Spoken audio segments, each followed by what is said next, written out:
lire dans Daniel au chapitre 12, et puis nous allons lire dans Apocalypse chapitre 6. Lisons ensemble la parole. J'entendis, mais je ne compris pas. Et j'ai dit, mon Seigneur, quelle sera l'issue de ces choses? Il répondit, va Daniel, car ces paroles seront tenues secrètes et scellées jusqu'au temps de la fin. Plusieurs seront purifiés, blanchis et épurés. Les méchants feront le mal, et aucun des méchants ne comprendra. Mais ceux qui auront de l'intelligence comprendront.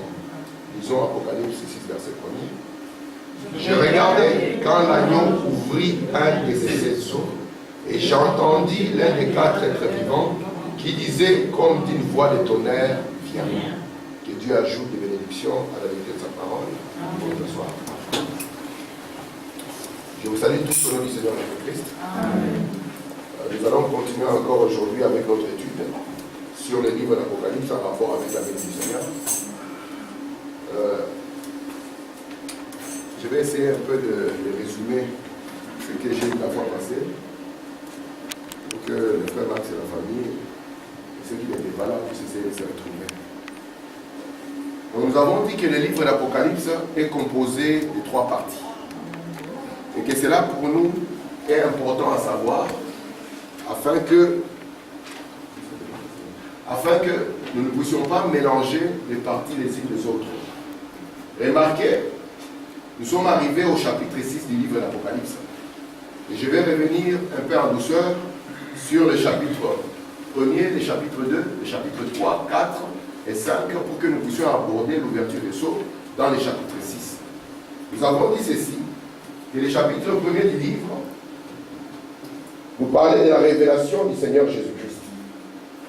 Et cette révélation de Jésus-Christ n'avait pas pour but de nous parler de la vie terrestre de Jésus, mais elle avait pour but de nous montrer la manière dont le Seigneur Jésus allait continuer son œuvre après sa mort, sa résurrection et son ascension.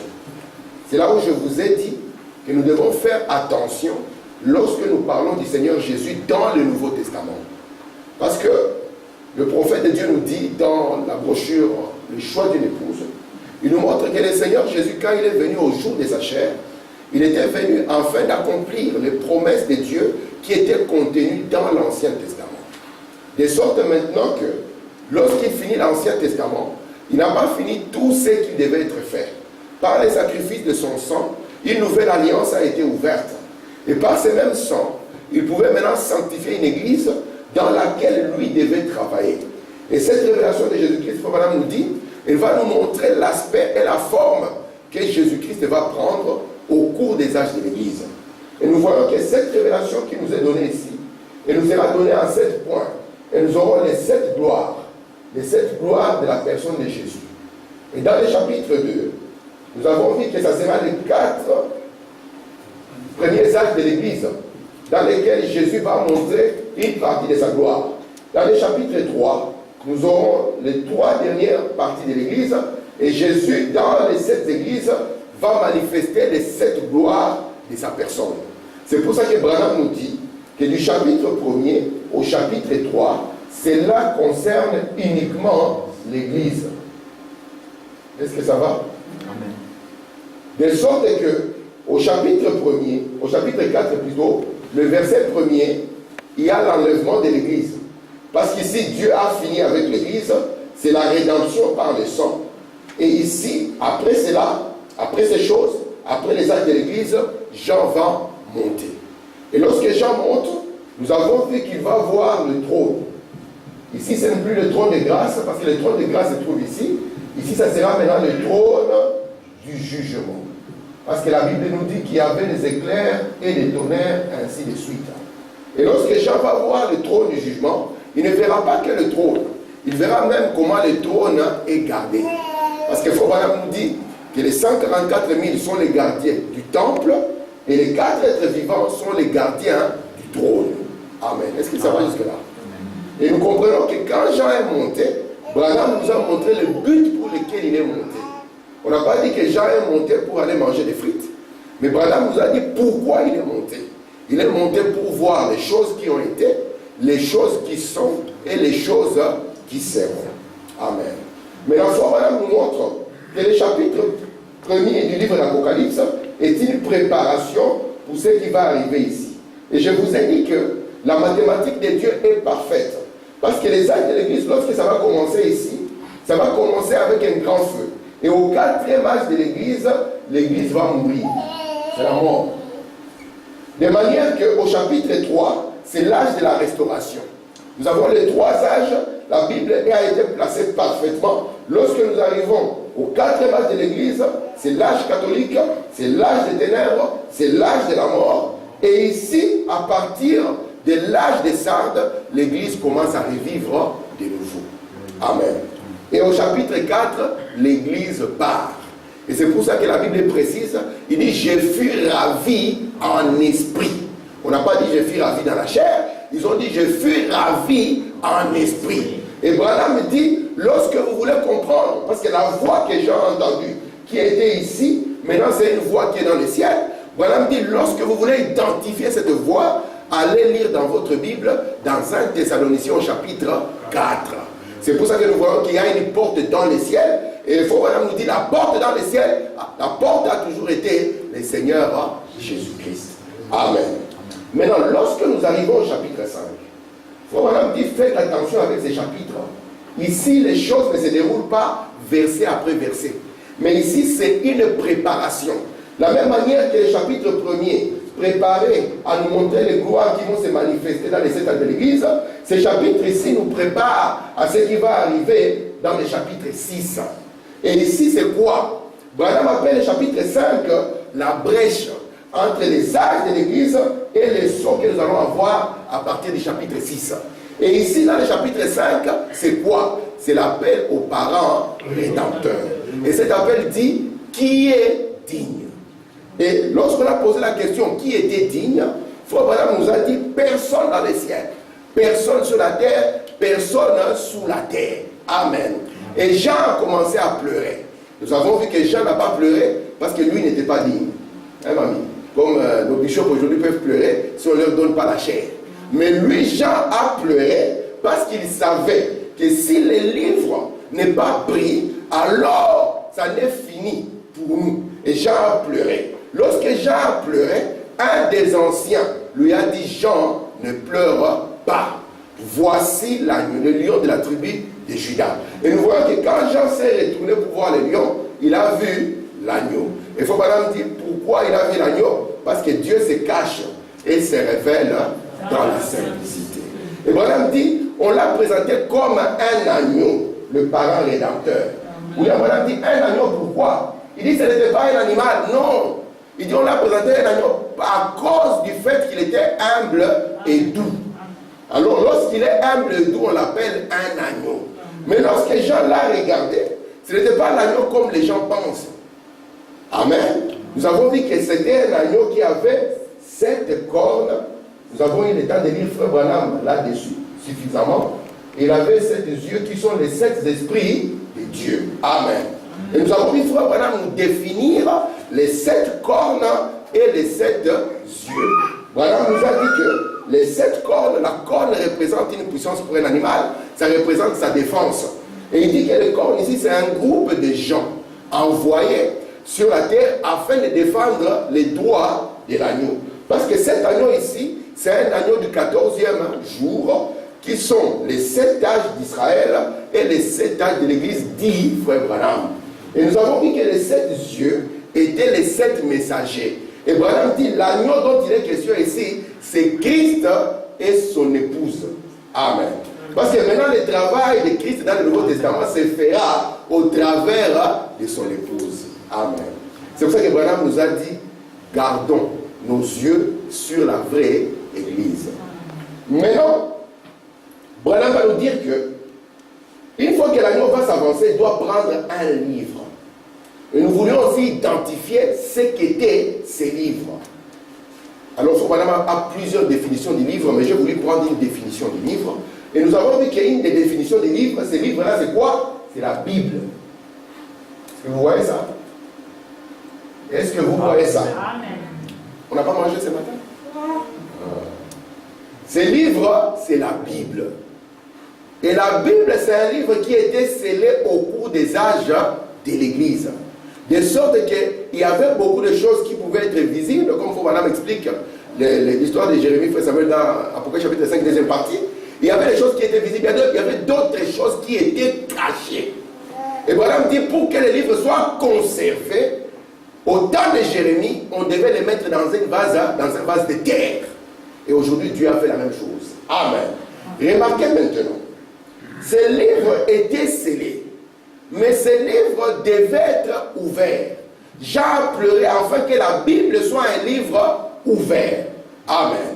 Et Branham nous dit que les livres qui étaient fermés au chapitre 5, au chapitre 10, le livre est ouvert. Mais remarquez, je voulais attirer votre attention sur un fait, que l'ouverture de ces sceaux, c'est ce que nous avons lu ici. Daniel avait entendu les choses, mais je n'ai compris pas. Et j'ai dit, mon Seigneur, quelle sera l'issue de ces choses? Il répondit, va Daniel, car ces paroles que tu as entendues seront tenues secrètes. Et elles seront même scellées. C'est pour ça que le livre est scellé. Jusqu'au temps de la fin. Vous voyez? On nous donne un temps précis. On ne nous a pas dit que le livre sera scellé éternellement ou indéfiniment. On nous a dit que les paroles seront tenues secrètes et scellées jusqu'à un moment. Jusqu'à quand? Jusqu'au temps de la fin. Et qu'est-ce que le temps de la fin? C'est la fin de la 70e semaine de Daniel. Amen. Est-ce que ça va jusque-là? Alors, quand ce livre sera ouvert, plusieurs seront purifiés. Ils seront blanchis. Ils seront épurés. Pourquoi? Parce qu'ils vont comprendre. Vous voyez, les méchants feront le mal. C'est pour ça que Branham dit que celui qui est souillé s'essuie encore. Et que celui qui se sanctifie davantage. Parce que les intelligents de Daniel seuls comprendront. Mais aucun des méchants ne comprendra. Mais ceux qui auront de l'intelligence, c'est eux qui comprendront. Et nous voyons aussi qu'on nous précise que ça sera jusqu'au temps de la fin.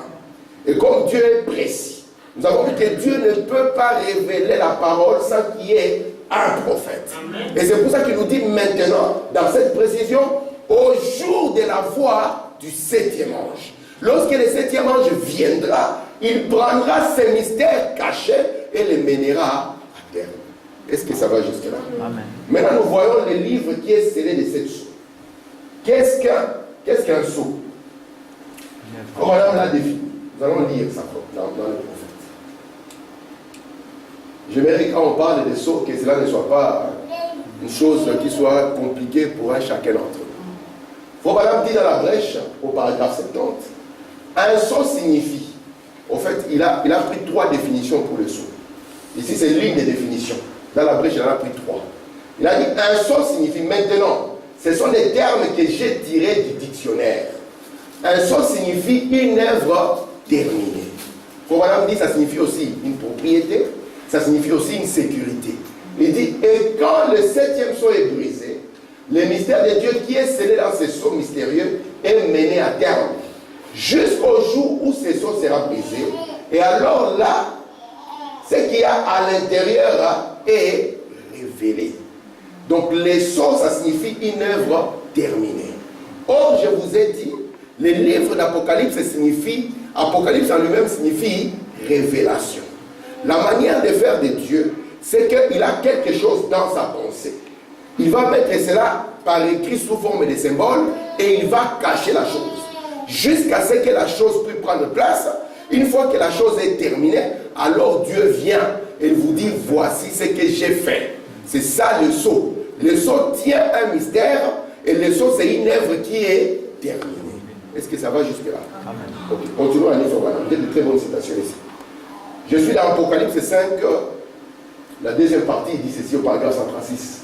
Maintenant, c'est dans ces sceaux que sera contenue la révélation de la manière dont il a accompli cela. Vous voyez ça?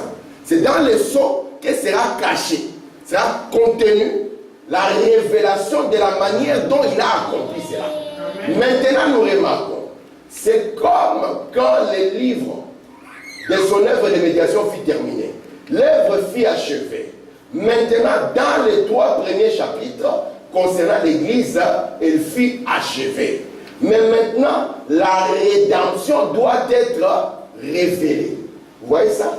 Et quand il prit ce livre, on a dit maintenant, essayez de méditer profondément là-dessus. Il montre que, écoutez, dans le sceau sera contenue la révélation de la manière dont il a accompli cela. Une fois que l'œuvre est terminée, une fois que les actes de l'Église sont terminés, il va rester une chose. Il doit révéler maintenant la manière dont il a fait cela. Et cette manière-là dont il a fait cela, c'est ce qui est caché dans le sceau. Est-ce que ça va jusque-là? Amen. Amen. Écoutez, je suis dans les instructions de Gabriel à Daniel au paragraphe 50. Maintenant, au chapitre 3, l'Église est montée. Mais il reste à révéler la rédemption. Quoi? Comment l'Église a été rachetée? Amen. La révélation de ce qui s'est passé au cours de l'âge de l'Église. Parce que ce qui s'est passé au cours de l'âge de l'Église était caché dans les sceaux. Et Branham dit, si le diable savait ce qui était dans ces sceaux, il allait faire des grands dégâts. Mais cela était caché. Mais une fois que l'œuvre est terminée, alors Dieu vient, il ouvre ses sceaux pour nous révéler la manière dont il a racheté l'Église, pour nous montrer ce qui s'est passé au cours des âges de l'Église. Amen. Écoutez maintenant, on continue. Dans le premier sceau, je suis au paragraphe 24. Au chapitre 4, Jean est enlevé. Il n'est pas enlevé pour aller manger du poulet. Il n'est pas enlevé parce que la prison, les conditions étaient devenues difficiles. Comme les frères à l'époque disaient, Seigneur, pas d'enlèvement avant que je me marie. Et puis quand il a beaucoup de soucis, Seigneur, maintenant que l'enlèvement vienne. Jean n'est pas parti pour ce but-là. Écoutez, Jean n'est pas parti parce qu'il a fui. Jean est parti parce qu'il y avait un but précis. C'était pour voir les choses qui ont été, qui sont et qui seront. Mais pour ce qui est de l'Église, ça se termine au chapitre 4. Alors Christ enlève l'Église qui est ravie. C'est un ravissement dans les airs à sa rencontre et ne réapparaît plus jusqu'au chapitre 19 quand il revient en tant que roi du roi, seigneur des seigneurs avec l'Église. C'est là où je vous ai montré le petit schéma la dernière fois. Je vous ai dit que lorsque Jean monte, le but est de voir trois choses. Les choses qui ont été. Donc il va voir ce qui s'est passé. Et ça c'est quoi? C'est les 7 âges de l'Église. C'est ce que Jean va d'abord voir. Parce que ceci se définit par après ces choses. Il va voir d'abord ce qui s'est passé. Après, Jean va voir ce qui est en train de se passer. Ce qui est. Et puis, et ce qui est, c'est quoi? Il est en train de voir la tribulation qui se passe pour le 6e sceau. On va le lire dans Frère Branham, mais vous en faites pas. Et puis, il verra maintenant ce qui va venir. Vous voyez, les choses qui seront. Il verra ce qui sera. Et ça, c'est quoi? C'est le 7e sceau ou la venue du Seigneur. Est-ce que c'est clair? La venue du Seigneur. Il va voir les âges de l'Église. Lorsque Jean monte, il va comprendre ce que Dieu a réalisé dans les âges de l'Église. Lorsque les sceaux sont en train de se dérouler, lorsque les sceaux sont brisés, cela se passe au cours de la grande tribulation. C'est pour ça que Frère Branham dit, les 7 sceaux, les 7 coupes, la femme dans le soleil, les 3 malheurs, cela se passe uniquement au cours de la grande tribulation. Amen. C'est ce qui est. Et puis après cela, Jean va voir alors ce qui va venir, qui est le 7e sceau ou la venue du Seigneur. C'est ça le but pour lequel Jean est monté. Et quand Jean monte, pour voir, ça signifie pour comprendre.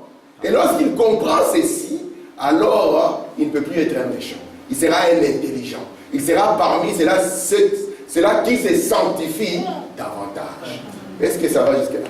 Amen. Amen. Vous voyez que l'enlèvement change de sens, c'est vrai. On ne monte pas pour courir derrière les frites.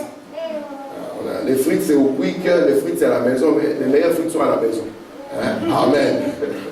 Alléluia. Donc on ne monte pas pour aller manger du poulet.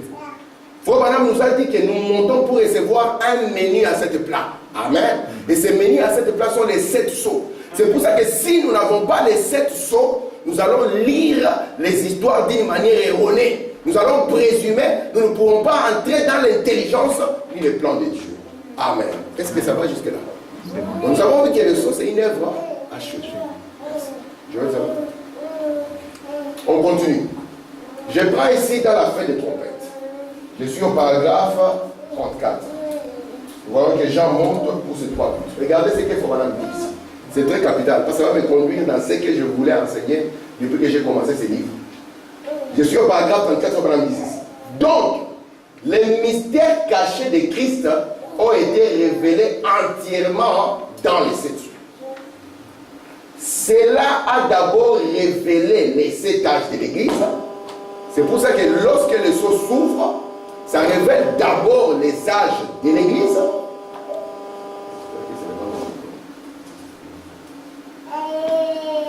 Cela a d'abord révélé les 7 âges de l'Église. Les âges ont été dévoilés. Écoutez maintenant. Est situé en harmonie avec l'histoire et aussi avec la Bible placée en position telle qu'elle. Je vous ai dit ici qu'il y a une triple manière dont le sceau s'ouvre. Amen. Je dis quoi? Une triple manière. La première manière, parce que Jean, quand il a écrit, Jean n'a pas dit que lorsque les sceaux seront ouverts, il a dit, lorsqu'il prit les livres, il ouvrit les sceaux. La première manière, nous avons vu, c'est la manière que Jean a reçu les livres. Et cette manière, il a reçu les sceaux sous forme de symboles du frère Branham. Donc la première manière, c'est cette manière-là. Il faut qu'on appelle ça les sceaux symboliques. Il reçoit les sceaux et derrière chaque sceau, on ne voit qu'un symbole. Il dit lorsqu'il ouvrit. Écoutez maintenant, la deuxième manière de s'ouvrir, il faut qu'on appelle les sceaux naturels. Ou bien, c'est au cours de l'histoire. Donc l'histoire va se dérouler. Frobanam dit cela dans le premier sceau, paragraphe 63. Il dit, en voici le plan. Un mystère est annoncé dans les ciels. Il dit, un messager saisi. Il dit, cela ouvre un sceau. Et un âge de l'église commence. Mais le messager dont il est question, avant qu'on arrive au temps de Frobanam, aucun d'eux n'est conscient qu'il y a un sceau qui est en train de se dérouler. Mais c'est l'histoire qui est en train maintenant de se passer. Amen. Maintenant, une fois que l'histoire est terminée, vous voyez ça? Une fois que la chose s'est déroulée, vient maintenant la troisième manière. C'est pour ça que Branham montre que son ministère était un ministère à 3 parties. Amen. On avait le premier poule, le deuxième poule. Mais il montre que ne regardez pas ça. Il dit regardez quand il commence à proclamer son message. Et il montre que le troisième poule, c'est quoi? C'est l'ouverture ou l'interprétation de la parole. Amen. Donc il commence maintenant à prendre les symboles et il le fait correspondre à l'histoire. Et il vous montre maintenant par la révélation ce que cela signifie. Pour vous montrer que le sceau, c'est une œuvre achevée. Amen. C'est ça. On va aller voir voilà. Parce que moi j'ai dit dans ma vie, je ne m'aventurerai pas sur un terrain où Branham ne va partir. Moi je n'irai pas. Mais aussi longtemps que je suis avec Frère Branham, je suis testé. Amen. Amen. Et vous, je continue. Je prends ici dans la fin des trompettes. Écoutez, il n'y a pas lieu de se tromper là-dessus. Ces sceaux et ces âges correspondent parfaitement. Il continue. Dieu en a rendu témoignage par des signes surnaturels. Dieu a dessiné la même chose dans le ciel. Quand Branham l'avait dessiné sur le tableau. Et quand Branham avait omis de mettre les messagers, le petit Willy est passé, il a confirmé la chose. Écoutez, avec la parole et quoi? Et l'histoire. Tout cela cadre ensemble. Bien en place dans l'âge où nous vivons maintenant. Donc nous voyons que nous aurons d'abord la parole. Ça, c'est pas faux. Nous aurons l'histoire. Et puis viendra l'interprétation. Et cette interprétation, il n'y a personne qui pouvait la détenir si ce n'est le messager de cet âge. C'est pour ça que Paul dit, vous voyez, quand lui il vient, il va révéler tous les mystères qu'il y avait dans le livre, fermer la Bible et la mettre de côté. Amen. Est-ce que ça va jusque-là? Ça devient clair. Hein? C'est pour ça que je vais sortir maintenant les dates où Frère Branham les a eues. D'abord pour les âges, et puis quand je vais arriver en 1906, vous serez étonné de voir tout ce qui s'est déroulé. Et les gens n'ont pas compris ça. Amen. On va prendre l'histoire, n'est-ce pas? Amen. Écoutez, je prends encore Apocalypse chapitre 5, deuxième partie.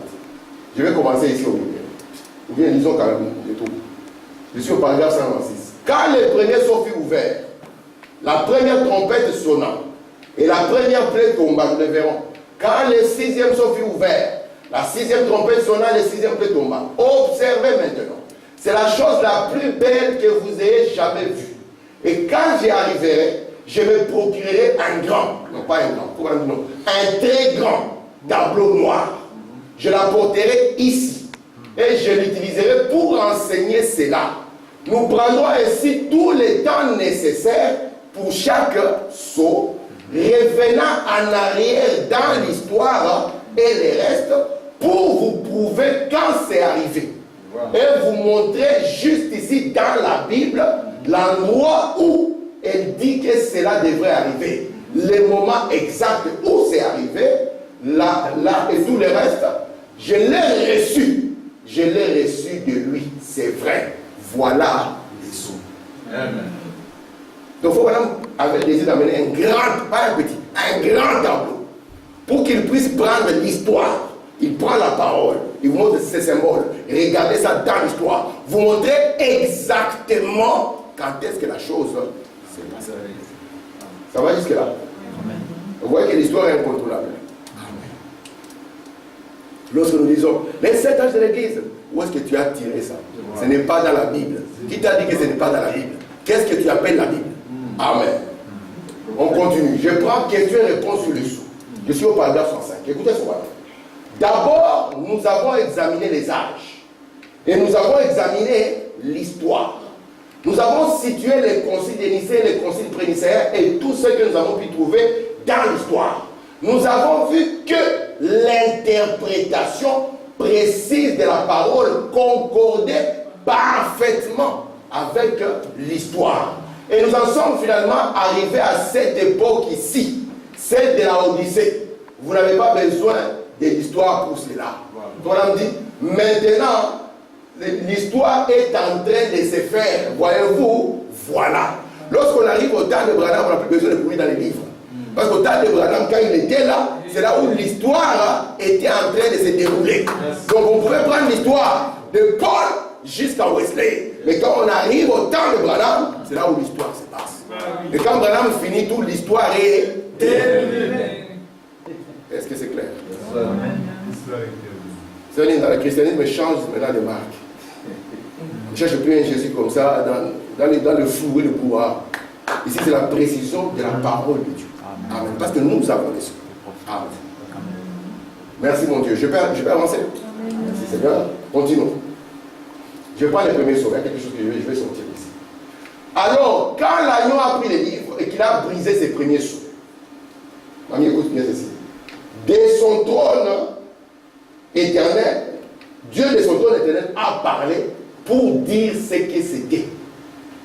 Pour dire ce qu'étaient ces sceaux qui allaient être révélés. Et voilà, on dit, vous allez remarquer que quand les premiers sceaux s'ouvrent, il y a un coup de tonnerre. Vous voyez ça? Et voilà, on montre maintenant ce que signifie ce coup de tonnerre. Ce coup de tonnerre, c'est l'interprétation de ce que ces sceaux doivent être. Amen. Je continue. Il dit, mais quand il a été présenté à Jean, il était sous forme de symbole. Quand Jean l'a vu, c'était encore un mystère. Pourquoi? Il n'a même pas été révélé à ce moment-là. Il ne peut pas être révélé avant ce qu'il a dit au temps de la fin. Et nous avons défini le temps de la fin comme étant la fin de la 70e semaine de Daniel. Donc ça ne peut pas arriver avant ce moment-là. C'est pour ça que Jean l'a reçu sous forme des symboles. Et Jean était content. J'ai reçu la révélation, frère. Il avait dit, regardez les premières choses. Ils ont regardé, mais c'est quoi ça? Jean, c'est quoi? Daniel, dis-nous, quelle est l'issue de ces choses? Amen. On continue. Premier saut toujours. Et remarquez. Ok, merci Seigneur. Le premier saut s'est ouvert. Le premier saut, quand il a été ouvert sous forme de symbole, il a tonné. Alors qu'en est-il quand il sera ouvert sous forme réelle? Il va aussi tonner. Il a tonné aussitôt que l'agneau a arraché les sceaux. Qu'est-ce que celui-ci a révélé? Il ne s'est pas révélé complètement. D'abord, il était en Dieu. Ensuite, il est sous forme des symboles. Puis, il est révélé. Trois choses. Ce qui était en Dieu, Dieu l'a donné à Jean. Sous forme des symboles. Et après que l'histoire se soit révélée, et se soit passée, déroulée, c'est là où maintenant la révélation arrive. C'est pour ça que si par exemple on pouvait faire le voyage dans les temps, si par exemple Ryan pouvait voyager jusqu'au temps de l'hiver, il viendrait dire ah bonjour ange de Dieu. Dieu dirait mais c'est quoi, qu'est-ce que tu as raconté? Il doit être un ange ou ça. Avec les amis, mais tu es un ange. Il dit arrête des histoires. Tu es un ange. Il commence à expliquer un ange signifie un messager. Tu vois quand tu sors là, tu ne sors pas seul. Il y a quelque chose qui est derrière toi. C'est en train de te conduire dans une œuvre de la grâce. Parce que c'est maintenant où nous sommes capables de mettre chaque chose. Amen. Est-ce que ça devient clair, non? Amen. On continue ici. Le premier sur paragraphe 151. Ce n'est qu'au dernier jour que cela doit être révélé. Quand le sol lui-même est brisé. Brisé pour qui? Pas pour Christ, mais pour l'Église. Remarquez, oh là là, j'en tremble. J'espère que l'Église comprend vraiment ce que je vais dire.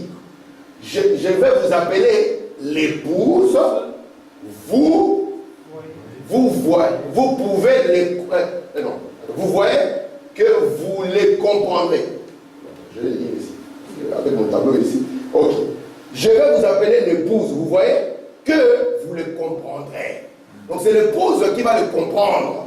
Or, voir signifie comprendre. Et Jean est monté afin de voir les choses qui ont été, les choses qui sont et les choses qui viendront. Amen. Et lui, quand il voit ça, il comprend. C'est pour ça que Branham dit, Jean était le type de l'épouse. Mais aucun des méchants ne comprendra. Maintenant, remarquez ici, c'est le petit schéma que j'ai fait, qui va me... Parce que comme ce n'est pas l'étude des âges de l'Église,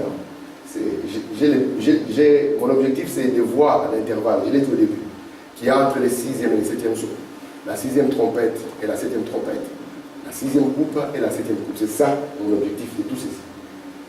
Regardez un peu. Dans le premier saut, quand vous allez voir le premier saut s'ouvrir, vous allez voir que c'est d'abord par le premier être vivant. Amen. Et lorsque le premier être vivant, vous voyez, va s'avancer, il y aura en face de l'autre côté, il y aura le cavalier au cheval blanc. Vous voyez? Le deuxième se s'ouvre, ça sera le second être vivant. Et en face de lui, il y aura un cavalier au cheval roux. Le troisième se s'ouvre, il y aura un homme. Le lion représente la puissance, le veau représente le sacrifice, l'homme représente la sagesse. Et en face de lui, il y aura un cavalier ou bien un cavalier au cheval noir. Et ici, lorsqu'on arrive au quatrième saut, nous allons avoir l'aigle, la révélation. En face de lui, il y aura un cavalier qui va monter un cheval pâle. Et parmi les trois cavaliers, le seul qui porte un nom, c'est celui-ci, le quatrième, celui-là. Il s'appelle la mort et il n'est pas seul. Le séjour de mort aussi l'accompagne. Amen. De sorte maintenant que du premier au quatrième saut, c'est là où vous allez voir les êtres vivants. Dans le cinquième, le sixième et le septième, il n'y a plus d'êtres vivants. Et c'est pour ça que Branham va nous montrer maintenant que les quatre êtres vivants ont à voir avec l'Église. Yes, et c'est pour ça que du premier au quatrième saut, c'est ce qui concerne l'Église. Et si vous lisez au paragraphe 270 de l'exposé, Frère Branham vous montrera que quand on arrive au cinquième saut, ce n'est plus l'épouse, parce que l'épouse part dans le quatrième saut. Il s'en va avec le vol de l'aigle.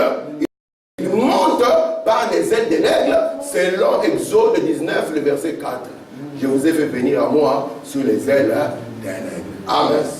Vous comprenez? Et c'est pour ça que le dernier des messagers doit être nécessairement, obligatoirement, il doit être un aigle. Amen. Et remarquez maintenant, les quatre êtres vivants que vous voyez ici, je vous ai dit au début, ce sont les gardiens du trône. Amen. Leur rôle est de protéger le trône de grâce. Parce qu'ici, il s'agit du trône de grâce, la rédemption par le sang. Amen. Ça va jusque-là? Amen. On va doucement, hein? Pour que la matière rentre. Merci Seigneur. Lisons ici. ce que le prophète dit. Dans les questions et réponses sur les épaules. Je suis au paragraphe 686. Eh bien, ces 4 êtres vivants. Maintenant, pour vite prendre ceci, car je n'aimerais pas rester trop longtemps là-dessus. Mais les 4 êtres vivants, dans la Bible, une bête représente une puissance. Si vous remarquez bien, ces 4 êtres vivants n'étaient pas là dans le lac ou dans la mer. On n'a pas dit, j'ai vu sortir les 4 êtres vivants de la mer. Écoutez, voilà. Ou quelque part en train de monter.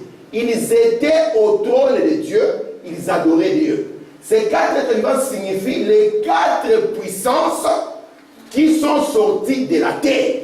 Et ces 4 puissances sont les 4 évangiles. Matthieu, Marc, Luc et Jean. C'est pour ça que Jean, on l'appelle, même le, je ne vais pas dire Hervé, frère Samuel, je vais dire LG. LG l'a appelé aussi Jean, l'aigle de Patmos. Dans, je crois, les aventures avec la licorne, comme ça, hein? Tintin avec la licorne. Ça veut dire l'aigle de Patmos. Amen. Et les 4 évangiles représentent aussi les 4 êtres vivants. Amen. Qui sont là pour protéger les livres des actes. Parce que les livres des actes, c'est l'église, c'est le trône de grâce du frère Branham. C'est le trône du Père. Amen. Est-ce que ça va jusque-là? Merci Seigneur. Continuons à lire. Je suis au paragraphe 867. Écoutez, quand l'évangile sort en tant que lion, il est ferme, il est hardi. Comprenez ça? L'évangile est brave comme un lion. Il est un roi comme un lion. Regardez, je vais dessiner ça. Ok. S'il va du côté de la face de l'homme, il est perspicace, habile comme un homme. S'il va du côté de la face de l'aigle, il a des ailes rapides pour les hauteurs les plus élevées. Dans les airs. Yes. Amen. Comprenez-vous ce que je vais dire? S'il en va en tant que veau, il est le cheval de la bourre qui peut tirer. Le veau de la bourre qui tire les fardeaux de l'évangile. Les 4 êtres humains étaient les 4 puissances qui étaient Matthieu, Marc, Luc et Jean. Yes. Dans les 5e jours. N'oubliez pas ceci, Église. Et vous, frères, qui écoutez la bande, je veux que vous examiniez bien ceci. Comment les hommes pouvaient-ils agir autrement que par la puissance de Dieu qui leur avait été envoyé? Pour illustrer ça, je vais poser cette boîte ici. Si Dieu envoie un certain esprit parmi les gens, ils ne peuvent travailler que par ça. C'est cet esprit qui opère parmi eux. Maintenant, nous allons vous le prouver par l'histoire de l'Église et par l'ouverture des sceaux et les puissances qui ont été envoyées. Vous remarquerez que l'Église obéissait parfaitement à l'onction et il ne pouvait rien faire d'autre. Et donc le premier, c'était les lions qui a bougé. Donc les 4 êtres vivants étaient les 4 puissances qui allaient influencer l'Église. Vous voyez ça? Les 4 puissances, les 4 esprits qui allaient influencer l'Église. Nous avons quoi en premier? C'est les lions, n'est-ce pas? N'est-ce pas? Amen. Après nous avons quoi? Le veau ou le bœuf. Après nous avons quoi? Nous avons l'homme. Et puis nous avons l'aigle.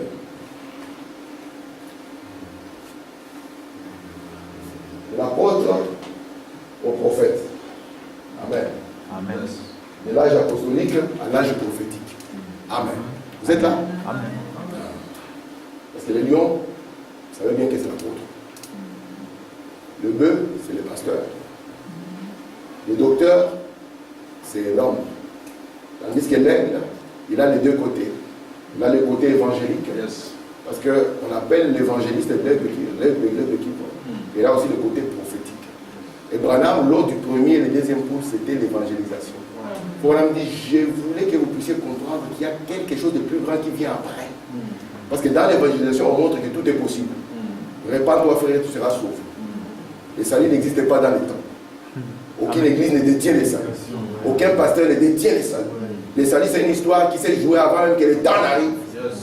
Parce qu'il s'agit de noms qui étaient dans les livres dès avant la fondation du monde. C'est pour ça que quand nous entrons ici, nous n'avons pas peur d'être perdus. Celui qui est perdu devait être perdu. Parce que Jésus n'est pas venu pour tirer Judas dans les saluts. Même Jésus ne pouvait pas le lui donner. Dieu a essayé de prêcher même à Caïn. Il a dit, Caïn, le péché se couche à ta porte. Résiste. Il va résister comment? C'est sa propre nature. Il est parti dans le péché. Et Jésus dit, j'en ai perdu aucun, si ce n'est le fils de la perdition, afin que s'accomplisse l'écriture. Amen. Donc le fils de la perdition vient accomplir l'écriture. Le côté triste des choses. Amen. Est-ce que vous voyez maintenant, il y a 4, ce sont ces 4 influences que l'Église va avoir. Je vais les tracer avec précision. Amen. Je vais les tracer avec précision. Amen. Beaucoup de gens ne les tracent pas comme moi, mais j'ai des éléments qui m'aident à les tracer comme ça. Okay. Je vais les tracer vraiment avec précision.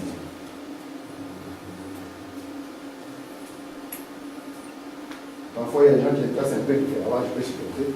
Et j'ai des éléments qui me montrent, beaucoup d'éléments, pas un seul, beaucoup d'éléments. Les 3 premiers âges sont sous l'influence divine. Le 4e âge est sous l'influence divine. Les 2 derniers ici, les deux avant-derniers ici, ils sont sous l'influence de l'homme. Et les derniers âges de l'Église sont sous l'influence de l'homme. Je prendrai l'histoire pour le montrer. Non, c'est clair. Amen. Je prendrai l'histoire de Frère Branham pour le montrer. Vous allez voir que ici, l'évangile va commencer avec puissance. L'évangile apostolique. Et ça ira en décroissant. Lorsqu'on arrive ici, au 4e âge de l'Église, Frère Branham appelle ceci l'âge catholique. Ou en d'autres termes, on appelle l'âge des ténèbres. Lorsqu'on parle de l'âge des ténèbres, c'est le 4e âge de l'Église. L'Église catholique ici est entrée dans le millénium. Parce qu'ils ont eu quelqu'un qui a été couronné sur le trône. Et l'Église a dit le millénium, Branham dit faux et anti-faux. Il dit il n'y a que la venue du Seigneur qui introduit le millénium. Amen. Nous allons voir ça. Nous allons voir les événements qui se passent. Pourquoi Frère Branham a placé ici l'année 53? N'est-ce pas? Pourquoi il va placer ici l'année 170? Pourquoi il va placer ici? Donc ici c'est de 53 à 170. Le premier âge de l'Église va partir de l'an 53 jusqu'à l'an 170. On voit dans l'histoire pourquoi. Ici, les 170. Et j'ai un lecteur de Frère Branham ici. Jusqu'à 312. C'est beaucoup. Et puis, 312 à 606. Et puis ici, 606 à 1520. 1520 à 1750. 1750. En 1906. 1906. Comprenez, c'est 1906. Et ici, 1906 jusqu'à 1977. Moi, je n'ai pas peur de les mettre. Parce que j'ai Frère Branham. Jusqu'à 1977. C'est pour ça que je vous ai dit que nous allons prendre l'histoire, les décortiquer. Nous pouvons même commencer à l'an 0. Nous pouvons commencer à l'an 0. Ou bien prenons l'an 33, n'est-ce pas? Parce que l'an 0, c'est la naissance de Jésus. Jusqu'à l'an 33. Lorsque Jésus va mourir et qu'Israël va les rejeter. On va commencer à l'an 0. Et nous allons partir jusqu'à 1977. Parce que Frère Branham, c'est un prophète confirmé. C'est un prophète qui ne peut pas venir comme ça parler par les. Ça n'existe pas. Lui, il vient. Il dit, j'ai des éléments d'abord dans la parole et j'ai l'inspiration. Il dit, je prends Exode 12 et je prends Lévitique 25 pour vous dire que 1977, je l'ai reçu par inspiration divine. Et jubilé signifie nous montons. Si on n'a pas de choses, c'est la mort. On va attendre des choses et des histoires. Amen. Donc c'est comme ça que nous allons parcourir. Nous allons voir où est-ce que Frère Branham a tiré ces histoires. Est-ce que c'était de son propre chef ou bien c'est Dieu d'abord qui l'a montré sous forme de symboles et qui va le confirmer dans l'histoire. Donc remarquez maintenant, les messagers qu'il y aura ici seront sous ces influences. Et ici nous avons dit que le lion c'est une puissance. Ça ne recule pas, ça vient, ça frappe, ça attaque, ça dit la vérité, quel que soit le prix à payer. Amen. Nous allons voir que le vol ici, c'est quand ça vient sur quelqu'un, il est prêt à mourir. Vous voulez lui couper la tête, il donne la tête comme ça, couper. Oh, mais on va tuer les enfants, tuez-moi avec mes enfants. Mais frère, tu viens d'acheter une maison, oui, tuez-moi avec les enfants. C'est un esprit. Lorsque maintenant on va arriver à ces hommes, c'est la sagesse.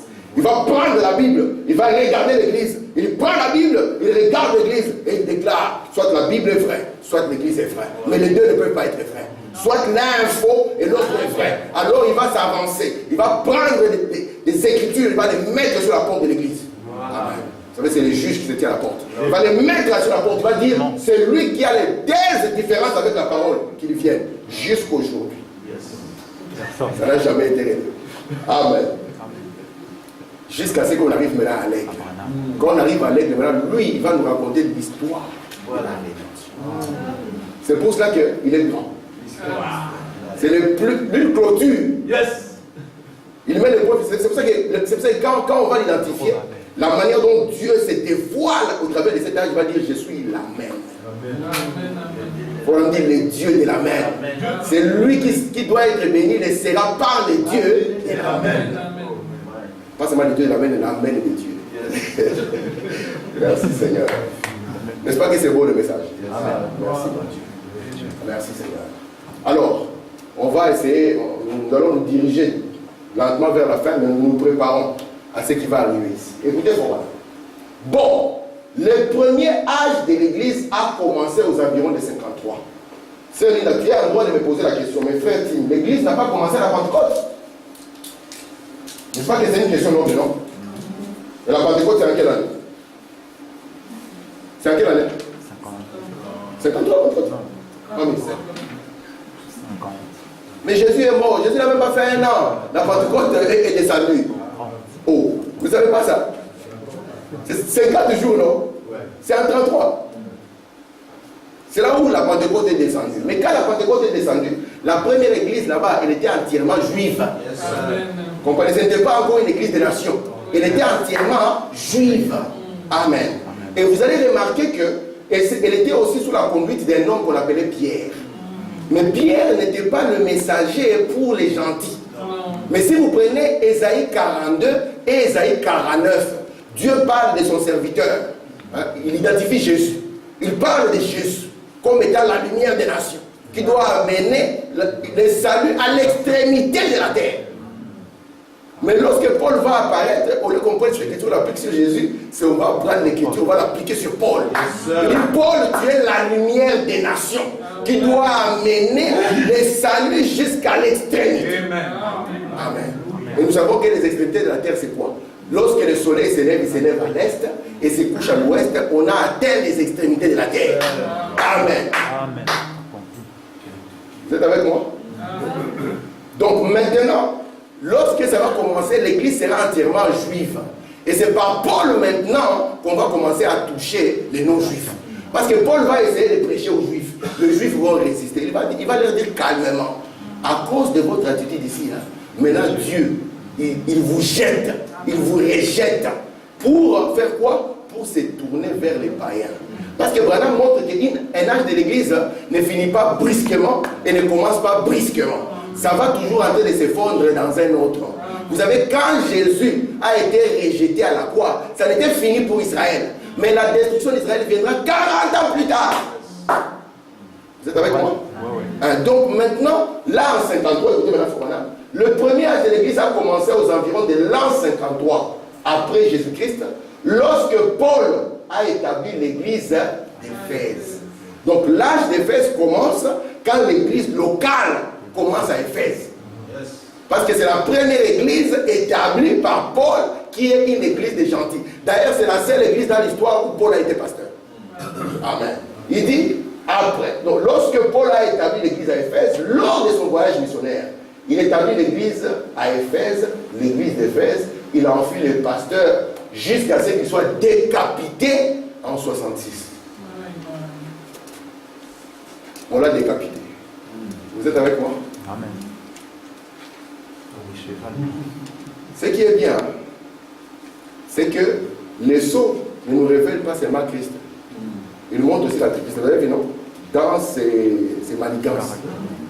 Parce qu'on avait dit que lorsque Jean est monté, il a vu cette femme. Apocalypse 17. Jean était émerveillé. Il était parce que c'était écrit Jésus sur elle. Mais elle était ivre du sang des saints. On dit que la bête était portée par une puissance, n'est-ce pas? Qui avait combien de têtes? Combien de têtes? 7 ou 10? Il y avait 7 têtes, et combien de corps?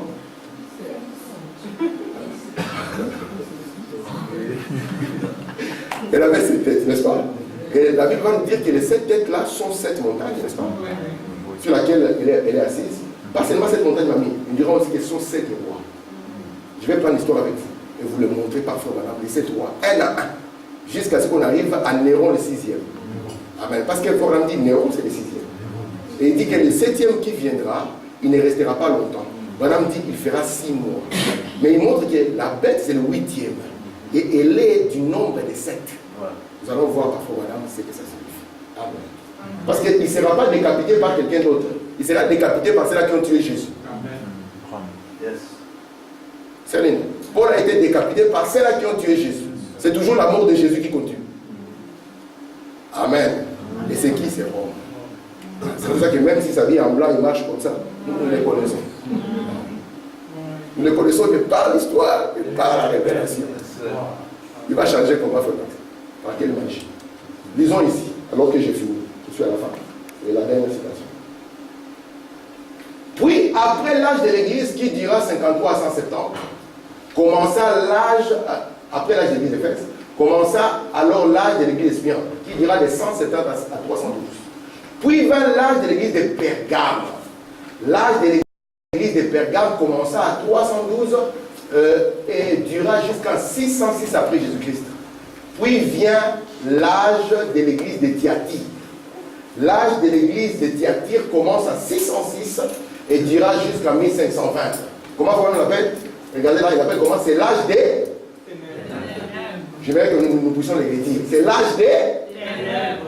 Puis, l'âge de l'église de Sardes commence à 1520 et dura jusqu'à 1750. L'âge luthérien.